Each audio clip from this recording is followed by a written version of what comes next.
हृदय विदारक दृश्य सोशल मीडिया रे घूरी बुलूची जो समय मु देखली एते व्यथित हेली और कौन काम मोर रुचि रहिला नहीं संवेदनशीलता अभाव चरम उदाहरण यहीटा गोटे लोक गरीब लोक मत लगुच गोटे घटना थिला दाना माझीर घटना जे आदिवासी लोक निजर स्थिर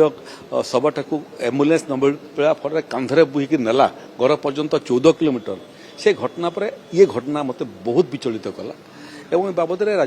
विभाग अधिकारी मान सागर सरकार साथ मुझे कथबार्ता करी तार पैसा तो से फेरी पाइला किंतु सेतकी नुह कंकालटा बाहर करके नेबापी ताकू पड़ला केते कष्ट लगी केते जंत्रणा हो जो अधिकारी माने एभलिया अमानवीय व्यवहार कले तांको विरुद्ध में दृष्टांतमूलक कार्यानुष्ठान ग्रहण करिवार आवश्यकता अच्छी जिलापाल सागर बाबद मोर कथबार्ता हेबो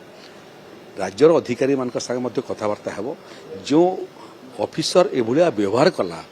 मत लगुच तार कार्य रहिबार कौनसी नैतिक अधिकार नहीं आगुरी एभलिया केते घटना से करिथिबो आमे जानी ना ये घटना कंकालटा धरिक आसला बेल जना पड़ा आकु से व्यवहार मनुष्यर सुधरे नहीं तेणु मु राज्य सरकार को परामर्श देछि दृष्टांतमूलक कार्यानुष्ठान ग्रहण करंतु जिमिति पूरा समाज देखिबो कामाख्यानगर रे शिक्षयित्री को एवं अन्य मान को जनगणना समय बाड़े बाप और दुई पुआ मिसिक कौन है फल सारा ओडिशा देखला जे एभलिया कले किमिति दंड मिले आउ कि साहस करेंगे नहीं ये केस रे मध्य से भलिया दंड विधान हवा कथा जिमिति अन्य कोनोसी बैंकर जातीयकरण बैंकर मध्य कोनोसी ऑफिसर एभलिया दुष्कर्म करिया पे दुर्व्यवहार करिया पे साहस करेंगे